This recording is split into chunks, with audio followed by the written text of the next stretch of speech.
Hello, welcome to our channel. और आज का हमारा टॉपिक है कुशिंग सिंड्रोम के ऊपर। तो चलिए शुरू करते हैं। कुशिंग सिंड्रोम को हम हाइपर कॉर्टिसोलिज्म भी कहते हैं, क्योंकि इसमें क्या होता है ना, जो कॉर्टिसोल का लेवल होता है वो बहुत ज़्यादा बढ़ जाता है। तो यही आपको उसके डेफिनेशन में लिखना है। It is an disorder caused by access glucocorticoid levels. और इसके कॉजेज़ में या तो एक्सोजीनस कॉज हो सकता है या फिर एंडोजीनस कॉज हो सकता है। एक्सोजीनस कॉज मतलब जब हम बाहर से उसको एक्स्ट्रा ग्लूकोकॉर्टिकॉइड्स देते हैं तो वो एट्रोजेनिक हो जाता है, या फिर एंडोजीनस मतलब उसके बॉडी में खुद कोई दिक्कत है। तो या तो वह एसीटीएच डिपेंडेंट कॉजेज़ हो सकते हैं या फिर एसीटीएच इंडिपेंडेंट कॉजेज़ हो सकते हैं। एसीटीएच एंटीरियर पिट्यूटरी से सिक्रीट होता है, वो आके एड्रिनल कॉर्टेक्स पर काम करता है और वहाँ से फिर ग्लूकोकॉर्टिकॉइड्स का रिलीज़ करवाता है। तो या तो वो उससे डिपेंडेंट हो सकते हैं या फिर इंडिपेंडेंट हो सकता है। अब एसीटीएच डिपेंडेंट कॉजेज़ देख लेते हैं, और ये मेजॉरिटी कॉजेज़ एसीटीएच डिपेंडेंट ही होते हैं, मतलब पिट्यूटरी का कोई फॉल्ट है। ठीक है, 70 to 80%। तो सबसे पहला जो है वो है कुशिंग डिजीज़। कुशिंग सिंड्रोम मतलब जब एड्रिनल में कोई दिक्कत होगा, और कुशिंग डिजीज़ मतलब जब पिट्यूटरी में दिक्कत होगा। तो क्या हो सकता है पिट्यूटरी में, या तो एडिनोमा हो सकता है या फिर हाइपरप्लेजिया हो सकता है। और इसमें देखिए female is to male ratio ज़्यादा है, फीमेल में 3 to 5:1, या फिर कॉर्टिकोट्रोफ हाइपरप्लेजिया हो सकता है। दूसरा है एक्टोपिक एसीटीएच, मतलब एसीटीएच जो सिक्रीट हो रहा है ना वो पिट्यूटरी से नहीं हो रहा है, वो कोई दूसरे ग्लैंड से या कोई दूसरे जगह से हो रहा है। तो वो स्पेशली ट्यूमर सिक्रीट करते हैं।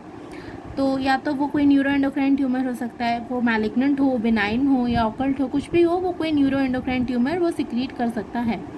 और इसमें देखिए, इसमें female is to male ratio 0.6 to 1:1, मतलब इसमें या तो इक्वल है या फिर मेल्स का हाई है। तो आपको बस यही एक पॉइंट जानना है कि जो एक्टोपिक एसीटीएच, उसमें स्पेशली जो मैलिग्नेंट न्यूरो एंडोक्राइन ट्यूमर होता है ना, यही एक रीज़न है जहाँ पे मेल का ज़्यादा हो सकता है प्रिवेलेंस फीमेल के साथ, या फिर इक्वल हो सकता है। बट उसके अलावा कुशिंग सिंड्रोम में जो भी आप पढ़ोगे ना, हमेशा फीमेल का प्रिडोमिनेंस ज़्यादा होता है। ठीक है, female is to male ratio high रहता है। तो चलिए फिर थर्ड में है एक्टोपिक सीआरएच। सीआरएच क्या है? सीआरएच जो कि हाइपोथैलेमस से आता है एंटेरियर पिट्यूटरी में एक्ट करने के लिए। सीआरएच हाइपोथैलेमस से एंटेरियर पिट्यूटरी आएगा, फिर एंटेरियर पिट्यूटरी से एसीटीएच सिक्रीट होगा। तो अगर हाइपोथैलेमस में कोई प्रॉब्लम है या फिर कोई दूसरे जगह से सीआरएच रिलीज़ होता है, तो उसके वजह से भी एसीटीएच ज़्यादा से ज़्यादा बनेगा, और एसीटीएच ज़्यादा से ज़्यादा बनेगा तो ग्लूकोकॉर्टिकॉइड ज़्यादा से ज़्यादा रिलीज़ होगा। तो ये 3 कॉजेज़ होते हैं एसीटीएच डिपेंडेंट। अब देखते हैं एसीटीएच इंडिपेंडेंट कॉजेज़। ये 20 to 30% में देखने को मिलता है। इसमें फॉल्ट है एड्रीनल्स का। तो या तो एक ही साइड के एड्रीनल का फॉल्ट हो सकता है, तो वो यूनिलैटरल हो जाएगा, या फिर दोनों साइड का बाइलैटरल। और उसमें भी जब एड्रिनल का हाइपरप्लेशिया होता है तो जो नोड्यूल्स बनते हैं, वो नोड्यूल्स या तो बड़े नोड्यूल्स बन सकते हैं माक्रो नोड्यूलर, या फिर छोटे नोड्यूल्स बन सकते हैं माइक्रो नोड्यूलर। ठीक है, तो यूनिलेटरल एड्रिनल में क्या हो सकता है? वही एडिनोमा या कार्सिनोमा हो सकता है। इनमें भी female is to male predominance आता है। फिर जो बाइलेटरल माक्रो नोड्यूलर वाला है ना, उसमें जीपीसीआर में प्रॉब्लम हो सकता है, जो रिसेप्टर्स होते हैं उनका, या फिर ऑटोक्राइन एसीटीएच प्रोडक्शन, मतलब खुद ब खुद वो एड्रिनल एसीटीएच बनाया जा रहा है अपने लिए, ऑटोक्राइन इसको बोलते हैं। फिर तीसरा है स्पोरेडिक या फेमिलियल, कोई जेनेटिक कॉज की वजह से हो सकता है, जैसे एक जीन है ARMC5, इसमें कोई म्यूटेशन हो सकता है। तो ये हो गया माक्रो नोडुलर के कॉजेज़। और माइक्रो नोडुलर के कॉजेज़ क्या है? या तो कोई पिगमेंटेड डिजीज़ हो सकता है, पिगमेंटेड नोडुलर डिजीज़, या फिर वही आइसोलेटेड या फेमिलियल कार्नी कॉम्प्लेक्स के साथ एसोसिएटेड हो सकता है, या फिर कोई माइक्रो नोडुलर एड्रीनोकॉर्टिकल डिजीज़ हो सकता है, या फिर कोई बायोमॉर्फिक डिजीज़ हो सकता है। आप इतना सब याद नहीं भी रखोगे तो भी चलेगा, बस आपको हेडिंग्स पता होने चाहिए कि यूनिलैटरल हो सकता है, बाइलैटरल माक्रोनोडुलर हाइपरप्लेशिया हो सकता है, बाइलैटरल माइक्रोनोडुलर एड्रिनल हाइपरप्लेशिया हो सकता है। और ये कार्नी कॉम्प्लेक्स क्या है? कार्नी कॉम्प्लेक्स में ये एक हेरिडिटरी डिसऑर्डर है जिसमें स्किन में पिगमेंटेशंस आ जाते हैं स्पॉट टाइप के। ओके, अब फोर्थ नंबर में एसीटीएच इंडिपेंडेंट कॉज जो है वो हो सकता है मैक्यून एल्ब्राइट सिंड्रोम। और ये सिंड्रोम स्पेशली इन्फेंट्स में लेस दैन 6 months में होता है। इसमें भी female is to male ratio same होता है। तो 2 जगह होगी जहाँ पे फीमेल इज टू मेल का रेशियो सेम होता है, या फिर मेल्स का ज़्यादा हो सकता है। एक है मैक्यूनेल-ब्राइट सिंड्रोम और दूसरा है मैलिग्नेंट न्यूरोएंडोक्राइन ट्यूमर की वजह से, जो कि एक्टोपिक एसीटीएच बनाता है। एक एसीटीएच इंडिपेंडेंट कॉज में आ गया, एक एसीटीएच डिपेंडेंट कॉज में आ गया। फिफ्थ में क्या है, वही बायलैटरल में एडिनोमा या कार्सिनोमा हो सकता है। तो हो गया, ये थे एसीटीएच इंडिपेंडेंट कॉजेस। अब आते हैं उसके मॉर्फोलॉजी में। मॉर्फोलॉजी में आपको लिखना है कि या तो ये जो हाइपर कॉर्टिसोलिज्म है ये पिट्यूटरी कॉज की वजह से हो सकता है या फिर एड्रिनल की वजह से हो सकता है। अगर पिट्यूटरी कॉज की वजह से हुआ है, मतलब अगर एसीटीएच डिपेंडेंट है, तो या तो क्रूक हाइलिन चेंज हो जाएगा, उसमें हाइलिन डिपॉजिट हो जाएंगे। बैसोफिलिक साइटोप्लाज्म जो होता है ना, क्योंकि आपको पता है कि जो कॉर्टिकोट्रॉफ्स सेल होते हैं वहीं से एसीटीएच निकलता है, और ये जो कॉर्टिकोट्रॉफ सेल होते हैं ये बैसोफिलिक होते हैं। मैंने आपको एंटीरियर पिट्यूटरी पे एक फिजियोलॉजी वाला वीडियो डाला था, उसमें मैंने कहा था कि दो तरह के सेल्स होते हैं, एसिडोफिल्स और बैसोफिल्स। एसिडोफिल्स जो होते हैं वो सिर्फ ग्रोथ हार्मोन और प्रोलैक्टिन सिक्रीट करते हैं, बाकी जो 4 हार्मोन्स हैं उनको बैसोफिल्स सिक्रीट करता है। तो इसलिए जो बैसोफिलिक साइटोप्लाज्म है ना वो कन्वर्ट हो जाएगा, होमोजीनस होकर पेलर अपीयर करेगा। क्यों? जो इंटरमीडिएट केराटिन फिलामेंट्स है वो एक्यूमुलेट होने लगेंगे इसलिए। अब अगर एड्रिनल्स में प्रॉब्लम है तो क्या होगा, कॉर्टिकल एट्रोफी हो सकता है, डिफ्यूज़ हाइपरप्लेजिया हो सकता है, माक्रो या फिर माइक्रोनोडुलर हाइपरप्लेजिया हो सकता है, एडिनोमा या कार्सिनोमा हो सकता है। देखिए, अगर आप वो एसीटीएच डिपेंडेंट और इंडिपेंडेंट कॉजेज़ के बस हेडिंग याद रखेंगे ना, तो उससे भी आप ये सब लिख सकते हो, एट्रोफी या फिर डिफ्यूज़ हाइपरप्लेजिया, माक्रो माइक्रोनोडुलर या फिर एडिनोमा कार्सिनोमा। अब कॉर्टिकल एट्रोफी में क्या होता है ना, ये तब होता है जब हम एक्सोजिनस ग्लूकोकॉर्टिकॉइड्स देते हैं बाहर से। जब हम बाहर से देते हैं तो एंडोजिनस एसीटीएच का बनना बंद हो जाता है। अब एंडोजिन, क्योंकि फीडबैक इनहिबिशन होगा, हम ऑलरेडी ग्लूकोकॉर्टिकॉइड्स दे रहे हैं तो बॉडी को सप्लीमेंट हो रहा है, तो एसीटीएच अपना प्रोडक्शन बंद कर देगा, तो इसके वजह से कॉर्टिकल एट्रोफी हो जाएगा। दूसरा है जब हाइपरप्लास्टिक एड्रिनल्स या फिर कॉर्टिकल नियोप्लाज्म होता है। ये कब होता है? जब एंडोजिनस हाइपरकॉर्टिसोलिज्म होता है, मतलब जब बॉडी में ही दिक्कत है, कोई भी रीजन की वजह से कॉर्टिसोल वो ज़्यादा से ज़्यादा बना रहा है, तभी आप तो वहाँ पे नियोप्लाज्म होने के चांसेस हैं या फिर हाइपरप्लेशिया होने के चांसेस हैं। थर्ड में है ये जो डिफ्यूज़ हाइपरप्लेशिया। डिफ्यूज़ हाइपरप्लेशिया होता है mainly ACTH dependent Cushing syndrome में। एसीटीएच डिपेंडेंट मतलब पिट्यूटरी का कॉज है। इसमें क्या होगा, दोनों ग्लैंड्स जो है वो एनलार्ज हो जाएंगे बहुत ज़्यादा, अप टू 30 ग्राम, और जो एड्रिनल कॉर्टेक्स है ना वो थिकेंड हो जाएगा और उसमें नोड्यूल्स आ जाएंगे, वेरिएबली नोड्यूलर। वेरिएबली मतलब बोथ माइक्रो नोड्यूल्स भी आ सकते हैं, माइक्रो नोड्यूल्स भी आ सकते हैं। ये तो हो गया ग्रॉस में, एनलार्ज हो जाएगा, थिकेंड हो जाएगा, नोड्यूल्स अपीयर करेंगे। और माइक्रोस्कोपी में आपको एक लिपिड पुअर लेयर दिखेगा और एक लिपिड रिच लेयर दिखेगा। जो लिपिड पुअर वाला होता है ना वो जोना रेटिकुलरिस के साथ सिमिलर होता है।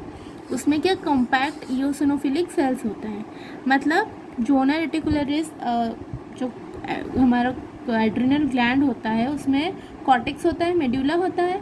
कॉर्टेक्स में जोना ग्लोमेरुलोसा, जोना फैसिकुलटा और जोना रेटिकुलरिस।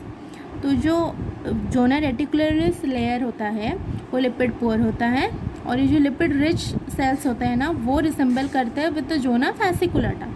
तो इसमें क्या होगा कि एक इनर लेयर होगा जो कि लिपिड पुअर होगा जोना रेटिकुलरिस की तरह, और उसमें कॉम्पैक्ट इओसिनोफिलिक सेल्स होंगे, और उसके बाहर आउटर में एक दूसरा लेयर होगा जो कि लिपिड रिच होगा, और दैट विल रिसेंबल विद जोना फैसिकुलटा। और क्योंकि ये लिपिड रिच होता है इसलिए वो येलो कलर देते हैं टू द ग्लैंड। ये हो गया उसके माइक्रोस्कोपिक फीचर्स। अब अगर माक्रोनोडुलर हाइपरप्लेशिया होता है तो क्या होता है, एड्रिनल्स जो है ना वो पूरा का पूरा रिप्लेस हो जाएंगे by this prominent nodules. Macro मतलब बड़े बड़े नोड्यूल्स 10 to 30 मिलीमीटर होंगे, और इसमें दोनों लिपिड पुअर लिपिड रिच दोनों सेल्स रहेंगे। जो थोड़ा बहुत बीच का जगह है ना उसमें माइक्रो नोड्यूल्स भी अपीयर कर सकते हैं, बट मोस्ट इम्पॉर्टेंटली और मेजरली आपको माक्रो नोड्यूल्स दिखेंगे, प्रोमिनेंट नोड्यूल्स। फिर उसके बाद है माइक्रोनोडुलर हाइपरप्लेशिया। माइक्रोनोडुलर मतलब छोटे छोटे नोड्यूल्स होंगे 1 to 3 mm के। ये कैसे होंगे, ये ब्राउन या ब्लैक पिगमेंटेड होंगे। ब्राउन या ब्लैक क्यों अपीयर करेंगे, क्योंकि लिपोफिशिन जो पिगमेंट होता है वो डिपॉजिटेड होगा। लिपोफिशिन वेयर एंड टियर पिगमेंट होता है, ये खुद ब्राउन कलर का होता है, इसीलिए जिस जगह पे प्रेजेंट होगा ना उसमें ब्राउन या ब्लैक पिगमेंटेशन आ जाएगा और ये माइक्रोनोड्यूल्स अपीयर करेंगे और जो इंटरवेनिंग एरिया होंगे ना उसमें एट्रोफी हो जाएगा। ठीक है, उसमें क्या था, मैक्रोनोड्यूल्स होते हैं और जो इंटरवेनिंग एरिया उसमें माइक्रोनोड्यूल्स होते हैं। इसमें क्योंकि पूरा का पूरा माइक्रोनोड्यूल है तो बीच का जो एरिया बच जाता है उसमें एट्रोफी हो जाएगा। अब आते हैं नियोप्लाज्म्स होगा तो नियोप्लाज्म्स में या तो एडिनोमा हो सकती है या कार्सिनोमा हो सकता है। अगर एडिनोमा हुआ होगा तो वो तो थिन होगा, वेल डेवलप्ड कैप्सूल होगा, उसका येलोइश अपीयर करेगा और वेट कम होगा, लेस देन 30 ग्राम। माइक्रोस्कोपिकली देखें तो cells normal in zona fasciculata, zona fasciculata से ही नॉर्मली कॉर्टिसोल रिलीज होता है, तो इसके माइक्रोस्कोपी में ज़्यादा कुछ डिफरेंस नहीं आएगा, सेल्स नॉर्मल ही अपीयर करेंगे। लेकिन जब कार्सिनोमा हो गया होगा तब क्या, उसका वेट बहुत ज़्यादा बढ़ गया होगा क्योंकि मैलिग्नेंट हो गया है और इसमें वेल डेवलप्ड कैप्सूल था, इसमें कैप्सूल हट गया होगा और इसके माइक्रोस्कोपी में आपको एनाप्लास्टिक कैरेक्टरिस्टिक्स दिखेंगे। एनाप्लेजिया हो गया होगा, मतलब जो लॉज पोलैरिटी है वो चला गया होगा, न्यूक्लियर टू साइटोप्लाज्मिक रेशियो उनमें डिफरेंस आ गया होगा, बहुत सारा माइटोसिस होने लगेगा और न्यूक्लियस जो है उनका पोजीशन चेंज हो गया होगा। ऐसा करके बहुत सारे एनाप्लास्टिक कैरेक्टर्स देखने को मिलेंगे। अब इसके क्लिनिकल फीचर्स में आएंगे तो पहले तो ये स्लो ऑनसेट होता है इसका। अर्ली स्टेज में ज़्यादा से ज़्यादा आपको वेट गेन या हाइपरटेंशन ही देखने को मिल सकता है, पर धीरे धीरे टाइम के साथ क्योंकि कॉर्टिसोल जो है वो डिपॉजिट होने लगता है तो वो क्या रीडिस्ट्रीब्यूशन ऑफ फैट करवा देगा, इसलिए truncal obesity, moon faces, buffalo hump ये सब देखने को मिलेगा। फिर आगे जाके क्या होगा, जो मायोफाइबर्स होते हैं मसल के फाइबर्स उनमें एट्रोफी हो जाएगा। जो फास्ट ट्विच फाइबर्स होते हैं सिर्फ उनमें, स्लो ट्विच वाले में नहीं। तो जब मायोफाइबर्स का एट्रोफी हो जाएगा तो मसल मास डिक्रीज हो जाएगा, लिम्ब का वीकनेस होगा।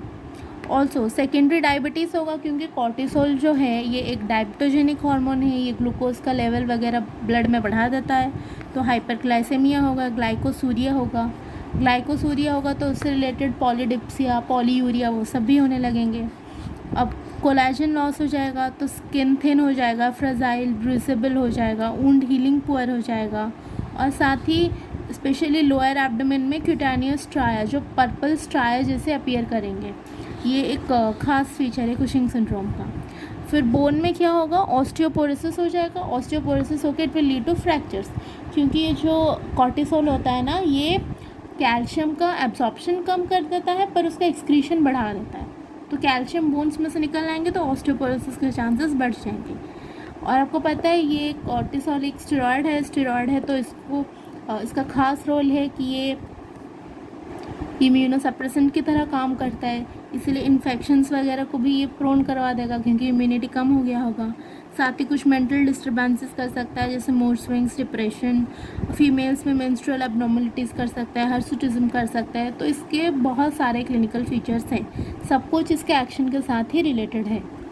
उसके बाद लैब डायग्नोसिस में हम क्या करते हैं, 24 आवर यूरिन फ्री कॉर्टिसोल का कंसंट्रेशन चेक करते हैं जो कि इंक्रीज़ हो जाता है फ्री कॉर्टिसोल के यूरिन में। ठीक है, और साथ ही ये जो कॉर्टिसोल है इसका एक नॉर्मल ड्यूरनल पैटर्न होता है कि अर्ली मॉर्निंग में कितना सीक्रेट होगा, फिर इवनिंग में कितना होगा, रात तक आते आते कम हो जाता है, आफ्टरनून में सबसे ज़्यादा इसका कम सिक्रेशन होता है। तो वो जो नॉर्मल ड्यूरनल पैटर्न है ना वो लॉस हो जाएगा क्योंकि ये हमेशा ही ज़्यादा सीक्रेट हो रहा है, तो जो नॉर्मल पैटर्न है वो अब नहीं फॉलो होगा।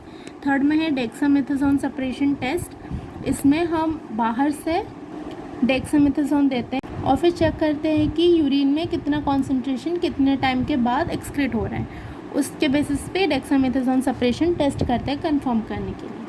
तो यही था पूरा का पूरा कुशिंग सिंड्रोम के बारे में। अगर आपको वीडियो अच्छा लगा हो तो प्लीज़ लाइक करना, शेयर करना, सब्सक्राइब करना। Thank you so much for watching, see you in the next one.